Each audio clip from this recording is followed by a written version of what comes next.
Dan insyaAllah kita akan sambung lagi surah Al-Infitar ni bermula ayat yang ke-12. Jadi kita lihat semula apa yang terkandung dalam ayat yang kita akan baca nanti. Firman Allah Subhanahu wa taala, A'udzu billahi minasy syaithanir rajim. Bismillahirrahmanirrahim. Ya'lamuna ma taf'alun. Mereka mengetahui apa yang kamu kerjakan.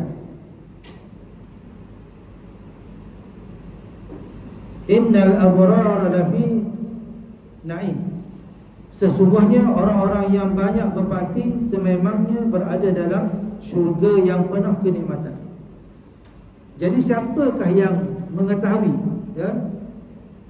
Mereka mengetahui apa yang kamu lakukan.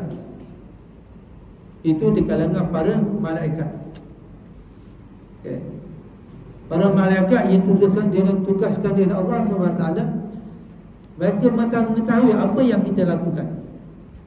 Jadi Allah menggunakan para malaikat untuk menjalankan tugas-tugas yang diperintahkan oleh Allah Subhanahu wa taala.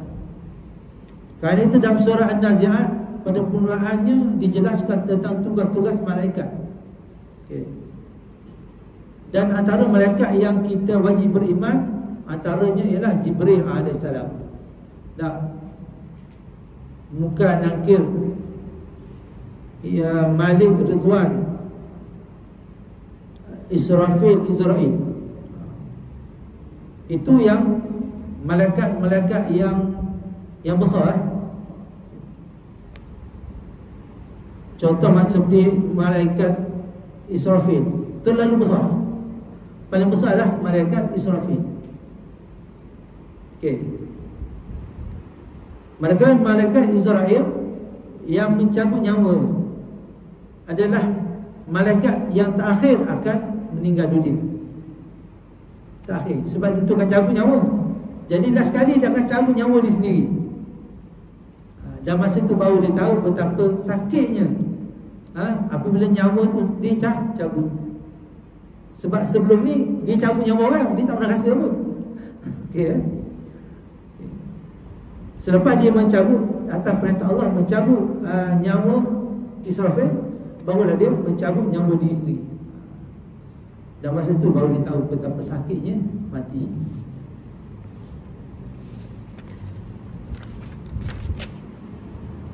Innal abrara lafi na'im.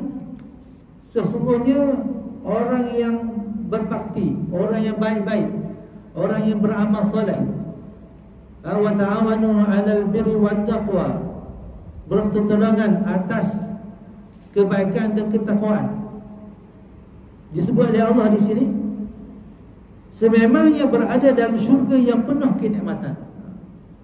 Sebab mana Allah berjanji, wa'adallahu allazina amanu wa 'amilus solihat falahum ajrun 'azim. Allah berjanji, dan Allah tidak akan menyalahi janji. Walaupun Allah boleh menyalahi janji, tapi menyalahi janji itu bukan sifat Tuhan. Tapi kalau Allah nak mungkin janji pun tak ada apa kita, sebab dia Tuhan. Datang keimanan kita, datang kepercayaan kita kepada Allah Subhanahu wa taala, sekalipun Allah nak menyalahi janji dia pun kita tak boleh buat apa, sebab dia adalah Tuhan. Tetapi oleh kerana sifat Allah itu tidak menyalahi janjinya, maka dia berjanji orang yang beramal saleh, beriman dan beramal saleh, bagi mereka itu adalah ganjaran yang besar. Okay. Malahnya hari ini tak berapa ramai orang mengkaji Al-Quran, khususnya di kalangan orang Islam sendiri. Paling mana lagi orang Islam hari ini meninggalkan Islam. Kadang-kadang disebutkan oleh urusan dunia, mereka tak sempat untuk menghadiri ke surau atau ke masjid. Tak ada, tak sempat. Disebabkan oleh dunia. Dan setelah kalangan manusia ini, dunia itu macam zikir, ratib hari-hari. Dan beberapa hari ini kita digemparkan dengan kerugian khazanah dengan PNB 47 juta. dikira skandal yang kedua terbesar selepas 1MDB. Berapa mudah dia nak dapatkan dana tu kan, 47 juta tu. Itu isu dia. Tadi saya nak balik tadi, saya tak pasti. Kat UAE pun ada, saya tengok ada SPRM datang UAE. Saya pun tak tahu sebab apa. SPRM datang. Ada nak balik kat parking tu, saya tengok parking untuk SPRM. Ada 24 parking. Memang ada kereta kat situ. Biasanya UAE ni kalau ada tetamu datang, dia akan kosongkan, berikan parking tu. Tapi saya tahu. Okay. Jadi tak tahu apa sebabnya lah. Negara kita dalam keadaan yang tenang macam ni pun boleh berlaku juga kerugian yang begitu besar. Dan bagi orang yang beriman, beramal yang baik, buat apalah asalkan benda yang baik, akan dibalasi dengan yang baik-baik. Manakala wa innal fujjara lafi jahim, manakala orang yang derhaka, orang yang jahat, orang yang maasi, betul-betul akan dicampak ke dalam neraka jahim. Sehingga Allah menetapkan huruf lam tu. Lam tunjukkan bahawa sesungguhnya betul-betul akan dicampak dalam api neraka jahanam. Begitu juga bagi orang yang baik, Allah betul-betul akan memasukkan mereka ke dalam syurga naim.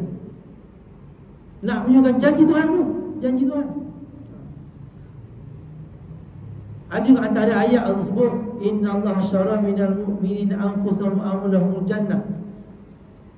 Sehingga Allah nak sungguh ni kita berperang fi sabilillah ni, sehingga Allah kata aku beli nyawamu. Itu. Innallaha syara minal mu'minina anfusahum. Maknanya Allah nak tukar dengan perjuangan dia tu dengan syurga. Allah tahu gitu. Okay, ya, dalam Quran ni banyak kita boleh ambil contoh macam Allah berbicara. Macam kita tak berdoa lah.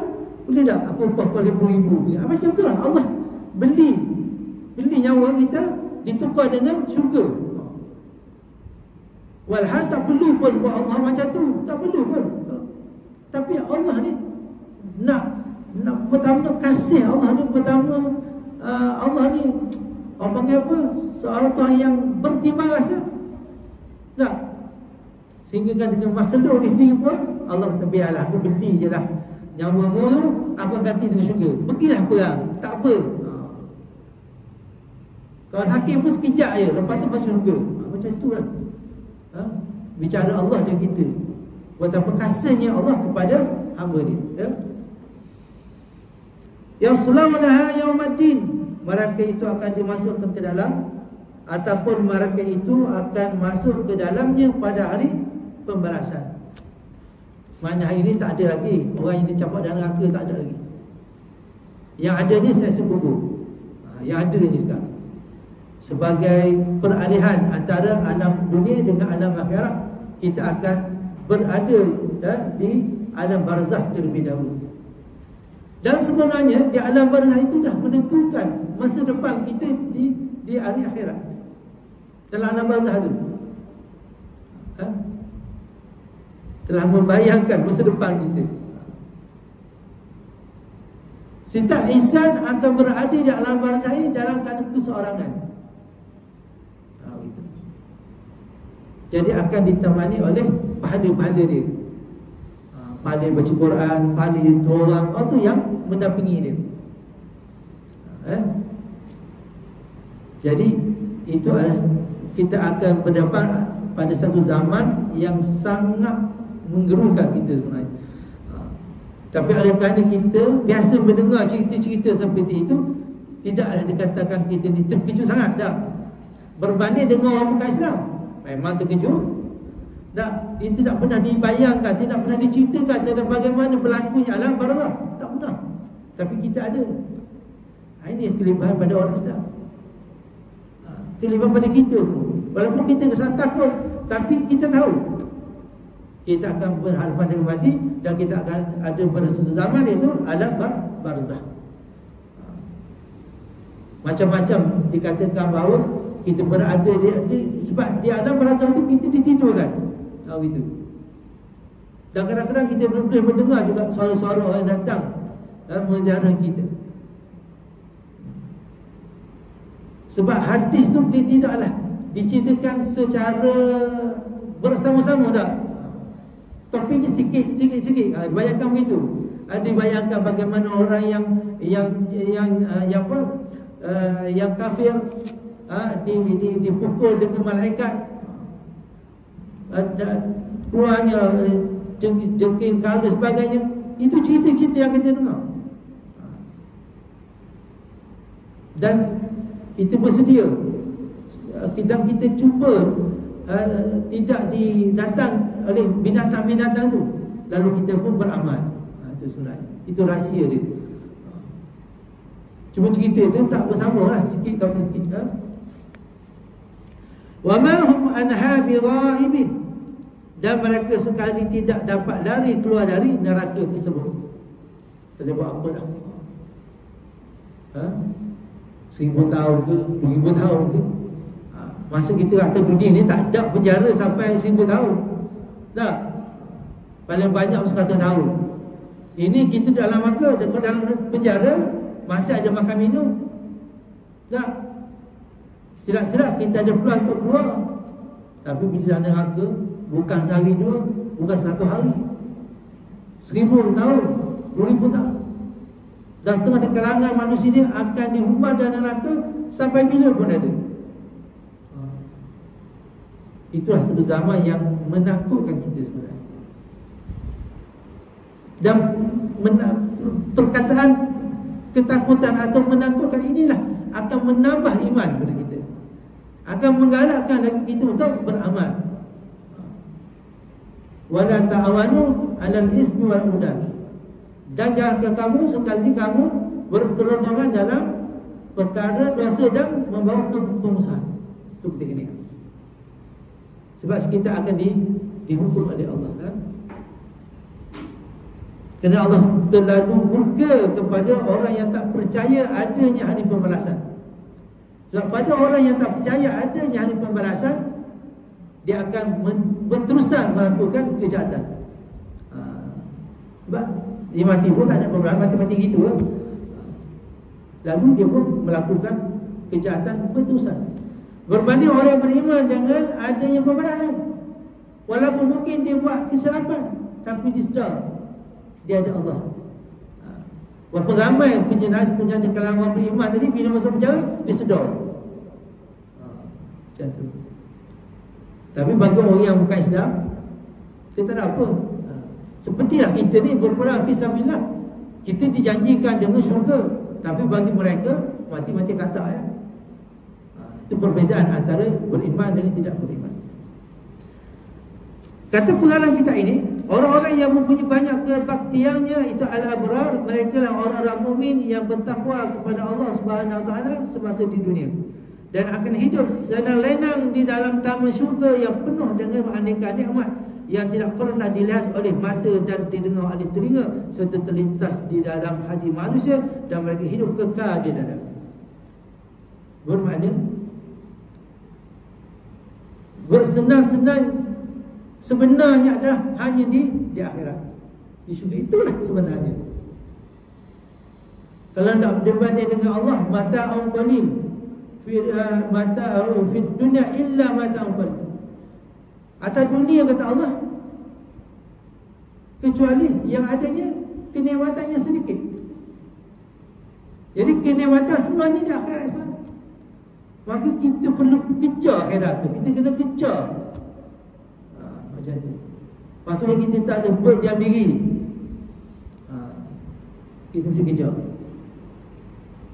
Nak dapatkan. Maksudnya kita ada misi. Misi hidup ni, dalam kehidupan ni, dalam keadaan yang kita bekerja setiap hari, pagi, petang, siang, malam, kita ada matlamat dia, kita ada misi dia, iaitu mengejar akhirat.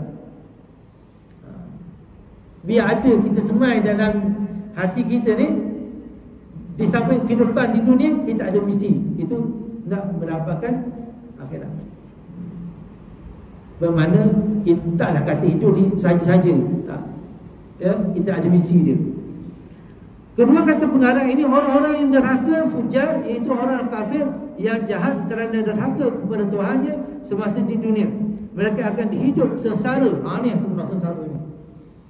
Yang kita datang dunia ni, yang miskin, yang tak ada duit, itu belum dia bukan sengsara lagi. Dah. Belum sengsara lagi. Kerana sebenar sengsara itu di dalam neraka. So, itu betul-betul sengsara. Kalau setakat tak dunia ni, kita makan susah, nak belajar susah, belum bukan sengsara lagi. Belum. Mereka akan hidup sengsara dibakar dalam api neraka yang menyala-nyala dan kekal seksa di dalamnya. Wal'iyadzubillah. Kekal. Antara orang kafir, murtad, orang munafik, orang bunuh orang, orang bunuh diri. Sebab apa orang bunuh orang dan bunuh diri ni? Kemungkinan besar itu kekal dalam neraka. Sebab apa? Sebab dia bila bunuh orang, macam mana dia nak minta maaf dengan orang mati? Dia dosa dia ada. Begitu orang yang bunuh diri. Bila bunuh diri, dah bila dia nak taubat? Dah mati dah. Lepas tu nak taubat masa mana? Bunuh diri. Itu. Kaedalah hukuman di dunia bagi orang yang membunuh orang ni, hukumnya bunuh juga. Sebagai balasan atas dia membunuh orang. Itu. Mereka masuk ke dalamnya pada hari pembalasan dan tidak dapat sama sekali keluar melarikan diri. Tak boleh. Bukan zaman di dunia boleh keluar penjara, boleh di penjara. Siap-siap saya kata tadi, boleh bebas awal lagi. Tapi dia akan tidak. Selagi tempoh, tak sampai tempoh, selagi itu kita berada dalam neraka. Dan bagi yang kekal, selamanya kekal dalam neraka. Tak tahu nak cerita mana, tahu dia. Tak boleh cerita. Tapi saya sangat tak antaranya yang masuk ada yang dimasuk, dia minum air panas bengkok, mati hidup balik begitu. Dan bagi saya saat dah. Allah berfirman lagi, wa ma adraka ma yaumudin. Tahukah engkau apakah itu hari pembalasan? Hari pembalasan. Tahukah engkau apakah itu hari pembalasan? Pada kita tahu lah. Tak. Tapi pada mula-mula, bila orang kafir sentiasa mempertikaikan adanya pembalasan itu, lalu apa salah? Wa ma adraka ma yaumudin. Tahukah kau apa hari pembalasan tu? Ingatkah hari pembalasan tu masa masuk penjara, keluar penjara? Tak tahukah hari pembalasan tu hari yang paling merana? Pembalasan tu hari yang paling merana. Allah nak suruh manusia ni faham. Tak apa hari ni Islam ditindas, Islam dibunuh. Tapi kita yakin Islam akan bangkit semula. Kerana Allah telah berjanji pada akhir zaman Islam akan naik dan menang. Cuma hari ini kita tengok contoh di Palestin, kita rasa macam beratnya. Dia orang biasa je. Tak. Macam kita tengok orang miskin susah, tapi dia biasa je. Tapi kita tak boleh. Cuma kita je hidup miskin macam dia. Orang meraung kita. Tak. Tapi pada orang miskin ni dah tegar. Tak ada apa. Macam ada di Palestin sana, di negara Arab tu, benda-benda perang ni dah tegar daripada dia. Tapi kita di luar, kita tengok, teruknya gitu. Summa ma adraka ma yaumudin. Dan Allah tanya lagi. Sekali lagi Allah bertanya, apakah dia hari pembalasan tu? Kalau ringkas cerita, mu tahu tak hari pembalasan tu apa?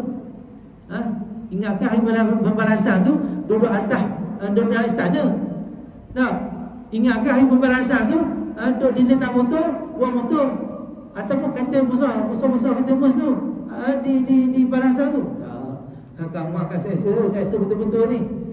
Bukan dalam penjara, bukan dalam tahanan rumah dah. Ini betul-betul seksa. Yauma la tamliku nafsun li nafsin syai'a wal amru yauma izinillah. Itulah hari ketika seorang tidak berdaya sedikit pun untuk menolong orang yang lain. Bukan nak tolong orang lain, dia sendiri pun tak boleh nak tolong. Ya. Dan segala macam urusan pada hari itu dalam kuasa Allah. Semua milik Allah. Kata bila malaikat Israel mencabut nyawa sendiri, tinggal Tuhan je. Mereka ada mati dah. Masa tu Allah kata, akulah Tuhan. Sebab makhluk dah mati, termasuk mereka dah mati, tinggal Allah saja. Sebelum dibangkitkan semula hamba-hamba dia, dia kata Allah tak bercara seorang-seorang. Mereka tak ada dah. Tuhan ni semua Allah akan uruskan. Macam tu. Kata pengarang ini, di sini Allah mengulang untuk mengingatkan kepada manusia betapa hebatnya hari pembalasan yang sangat menakutkan. Itu dengan menambah lagi, alangkah ajaibnya keadaanmu yang memperkecilkan berita mengenai hari kiamat. Semestinya kamu mengenal dan membuat persediaan untuk menghadapinya. Ini penting. Mana penting? Kita membuat persiapan, persediaan. Jangan kita dengar saja. Faham tak? Jangan kita dengar saja. Bila kita dengar perkataan umpama ini, kita kena bersedia, berazam untuk bersedia dan berazam untuk berhadapan dengan hari kemudian. Kita kena bersedia. Semestinya kamu mengenal dan membuat persediaan untuk menghadapinya. Sesungguhnya engkau tidak tahu nasib apakah yang akan menimpa kamu. Kita tahu apa yang menimpa kita. Kalau nak tak nak di dunia ni, kita kena ada misi tadi. Misi akhirat. Nak kejar akhirat. Kena ada misi. Kalau tak ada misi, tak ada apa. Kosong je. Dah. Balik rumah tidur, lepas tu rasa pergi kerja, balik kerja, mandang pula. Kalau pergi ambil kuliah lagi, lepas tu gimana? Tak ada misi, kosong. Setidak-tidaknya kita kena semai misi kita ni. Itu kejar akhirat. Dan siapa yang sama kita bekerja kuat di dunia ni, dan kita juga kuat mengejar akhirat. Kita buat solat sunat apa semua tak kira lah. Kan, berpuasa Isnin dan Khamis ke? Sekarang ni susah itu berpuasa sebab tempoh dia pendek. Tempoh dia pendek. Sebelum pukul 7 dah maghrib. Kalau kita nak puasa, ni dah masa yang terbaik nak berpuasa. Masa dah dengan panasnya, kalau 7.30 maghrib, penat juga kan. Ni dah sampai pukul 7. Mana biasa tidur, penat tidur, kejut-kejut, pukul 6 lah, sejam lagi pukul 7, pukul puasa. Itu tahan-tahan pada tak kata ni sesuai waktu ni, tengah sesuai. Pada hari itulah saat ketikanya seorang tidak berdaya sama sekali untuk menolong orang lain. Tak saja kita orang lain, hati sendiri pun tak mampu. Tak, kita dah sibuk dah hari kita masa tu, memberi manfaat atau menolak mudarat, kerana setiap orang sibuk dengan urusannya sendiri. Segala macam urusan pada hari itu dalam kekuasaan Allah Subhanahu Wa Taala semata-mata.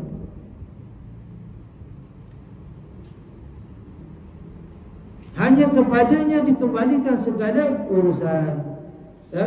Okay. Ya, susah dah ni. Surah Al-Infitar. Selesai kat situ. Berapa dah? Berapa dah? 7:59 dah. Isyak berapa? 8-9 minit. Sikit lagi. Kita sambunglah surah baru.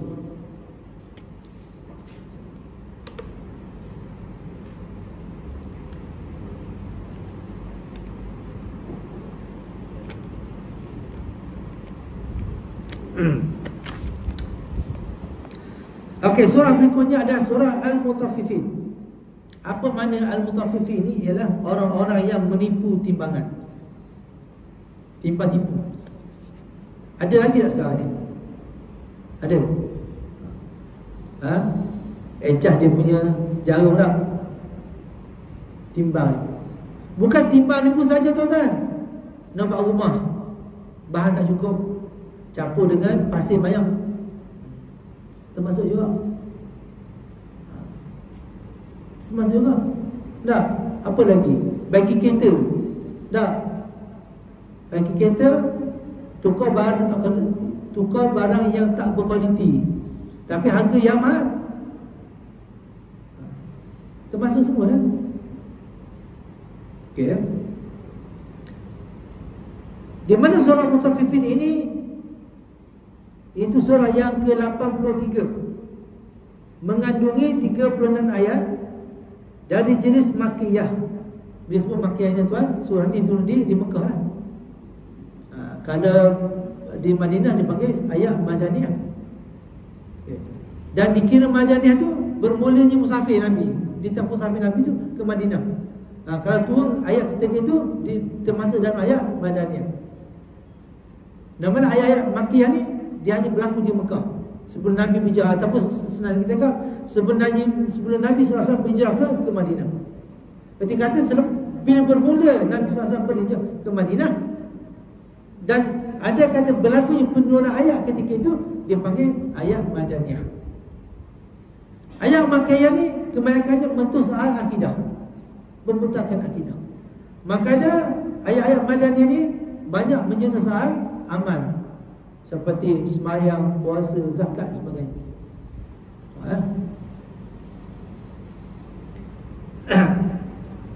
Dan diturunkan selepas turunnya surah Al-Ankabut. Surah Mutaffifin ini diturunkan selepas surah Al-Ankabut. Dialah surah yang terakhir diturunkan di Mekah sebelum hijrahnya Nabi SAW. Okey. Ni Mutaffifin ini surah yang terakhir sebelum Nabi berhijrah ke Madinah. Saya sebut tadi.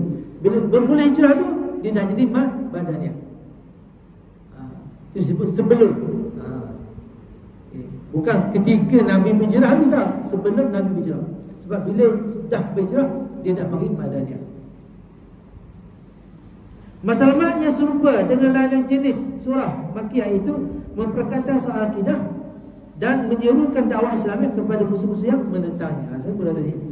Surah 3 tu ayat Makkiyah di soal sentuh akidah. Kerana itu ayat dia kebanyakannya bermula dengan ya ayuhan nas. Ya ayuhan itu bermakna ya wahai manusia. Seruan tu. Kalau Madinah bermula dengan ya ayyuhallazina amanu. Sebab dia berkaitan dengan syariat dah. Puasa, zakat. Jadi orang bukan Islam tak perlu daripada zakat tu. Jadi orang Islam sajalah. A'udzubillahi minasyaitanir rajim. Bismillahirrahmanirrahim. Wailul lil mutaffifin. Celakalah bagi penipu-penipu sukatan dan timbangan. Ingat celaka tu. Jamai. Bila Allah sebut celaka jamai, bukan kita, bukan cikgu kita, bukan bos kita cakap celaka tu. Ini Tuhan cakap celaka. Bagi orang yang timbangan sukatannya tak betul. Termasuklah saya sebut tadi, kalau buat rumah banyak pasir. Ya Tuhan, jangan macam tu rumah orang. Kalau bagi kereta, kita ambil orang yang tak berkualiti, itu timbang tak betul tu. Dan banyak lagi lah. Hati-hati ya. Ada setengah orang, kalau di zaman jahiliah dulu, ada lagi orang sekarang, dia bahagian depan dia tak buah-buah yang elok, belakang yang buruk. Ada tak? Ada. Itu zaman jahiliah dulu. Nanti kata orang jahiliah dulu ada lagi zaman sekarang. Kita ingat zaman lain sampai ada lah. Itu jahiliah. Zaman sekarang masih ada lagi buah bahagian depan. Zaman jahiliah. Orang-orang kafir, bila dia nak naikkan harga, dia simpan barang tu. Lepas tu bila barang tak ada, dia pun jual dengan harga yang mahal. Dalam Islam dia panggil al-ihtikar. Itu menipu. Tujuan dia untuk menaikkan harga. Telur ke apa, beras ke, dia sembunyikan beras tu, dia sembunyikan minyak ke, dia cakap telur ke, dia tak jual. Sehingga dia tak ada pasaran. Contohnya dia musnah ke apa, dia tak kisah. Sebab dia nak naikkan harga. Berlaku. Mana hari ni sampai sekarang pun tak jumpa lagi bertempatan.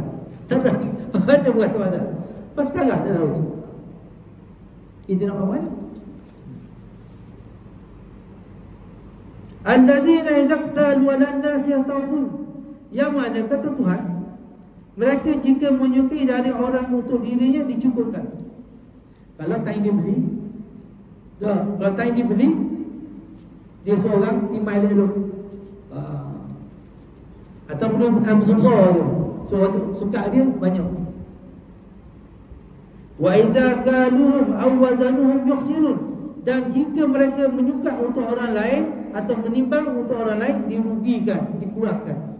Kalau time dia lebih-lebih. Orang kalau dia bekas tu, okey. Kalau orang lain dia pun kurangkan. Ataupun bekas kecil, kecil sikit. Tapi time dia bagi bekas besar. Macam tu. Itu sebab macam mana orang yang nampak macam simple je, nak ke neraka tu simple je, timbang tak betul, pasal neraka.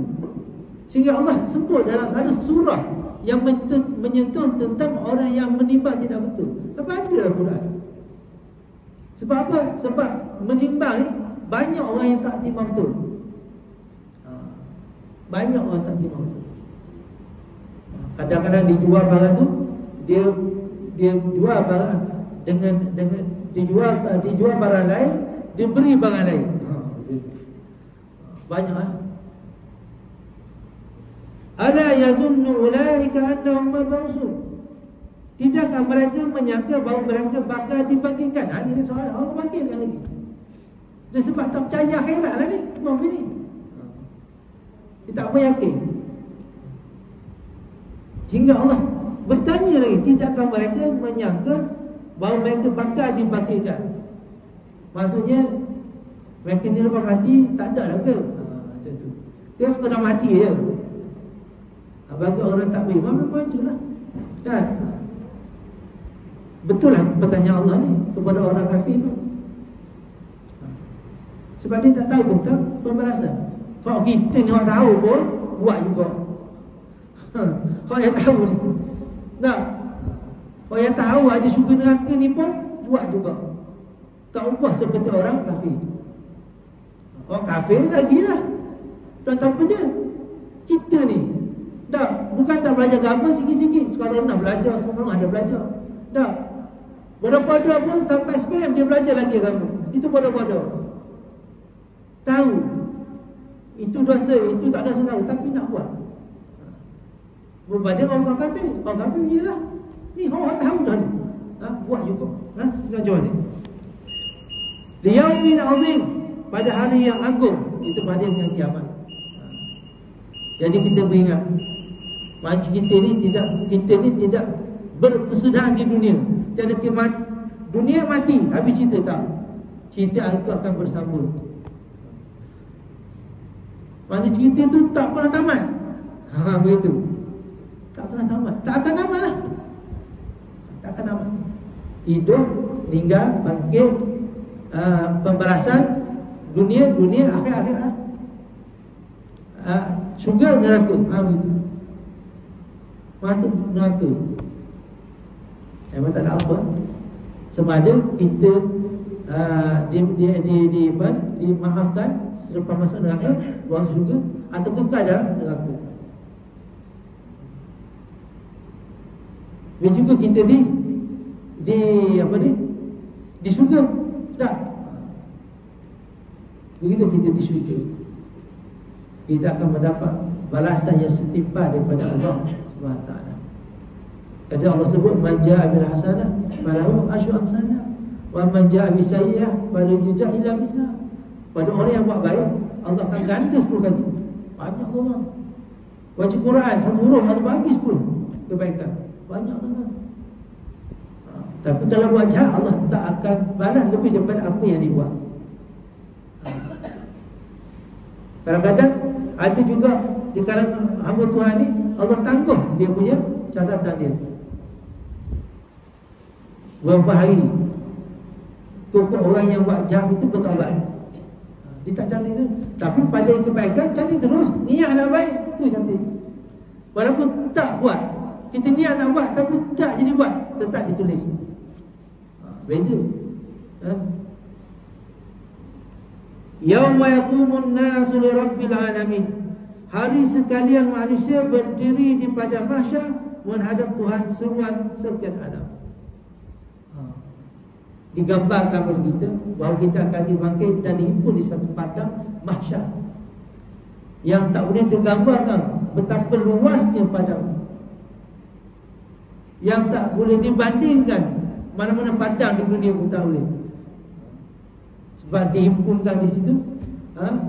Kalau di hari ini kapasiti manusia itu bertriliunan, triliun orang nanti akan diurus di padang mahsyar. Dan diceritakan ada penuh, ada yang sampai ke tumit, ada sampai ke betis, ada sampai ke lutut, perut, dan ada sampai ke hidung. Dan ada juga di kalangan di padang mahsyar besok orang yang suka gembira pun ada. Kita ni tahu takut ke? Kita ni termasuk dalam yang suka gembira tu kan? Oh, takut kita takut tu. Tak tahu apa dah satu. Ada yang gembira. Sehingga tuan kata dia suka berdekah-dekah suka. Mana suka gembira. Macam orang juara main bola sepak tu. Bola soccer tu. Menang. Oh, suka lompat-lompat. Macam tu lah. Macam mana kedudukan di sisi Allah seperti dia macam ni. Antaranya orang macam ni, orang yang mati syahid fisabilillah. Kedua, orang berjuang di Allah. Berjuang fisabilillah tak mesti mati. Tak. Orang berjuang penjara Allah tak mesti mati. Allah sebut dah, Innallaha syara minal mu'minina anfusahum wa amlahum jannah yuqatiluna fi sabilillah wa yuqtaluna wa yuqtalun.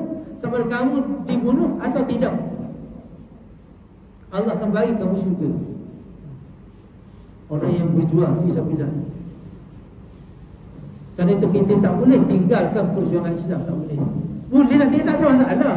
Tapi kalau kita nak ganjaran yang besar sebenarnya Allah nak tu, kita kena terlibat dengan perjuangan Islam. Terlibatkan diri dengan perjuangan Islam. Sebab ke kita bunuh orang yang jahat tadi nak pertahankan agama, ataupun kita dibunuh saja. Sebab ada kita hidup atau kita mati, kita tak akan mendapat balasan daripada Allah. Balasan Allah terlalu besar sangat. Kerana Allah sebut apa lagi? Innamal mu'minuna allazina amanu billahi wa rasulih summa lam yartabu wa jahadu bi amwalihim wa anfusihim fi sabilillah ulaika mushadiqun. Semua orang yang orang yang beriman itu, innamal mu'minuna allazina amanu billahi wa rasulih, semua orang yang beriman dengan Allah dan Rasul itu, di mana mereka ini berjihad pada jalan Allah. Berjihad pada jalan Allah ni sama ada dia berjihad dengan harta benda dia ataupun dengan jiwa dia. Ulaika mushadiqun. Itulah tuan kata orang-orang betul beriman. Kemudian dia tak pernah ragu tentang Islam, dia tak pernah ragu tentang Allah. Kata Tuhan, itulah hamba-Ku yang beriman, yang betul-betul beriman. Jadi begitulah keadaan kita berjihad ni, berjihad Allah ni dalam berbagai bentuk. Jihad, jihad yang paling tinggi ialah jihad berperang, itu paling tinggi. Itu paling tinggi tak berjihad ni, berperang, itu paling tinggi. Itu dia tak ada hisab apa dah. Mati syahid dia tak ada hisab apa, dia terus ke syurga. Itu bagi orang yang mati syahid. Okey, ada juga syahid yang lain. Kalau kita hidup tadi, kita tak kurang pun, tapi kita sejenis manusia yang mempertahankan agama Allah, kita juga mendapat habuan yang sama, insya-Allah.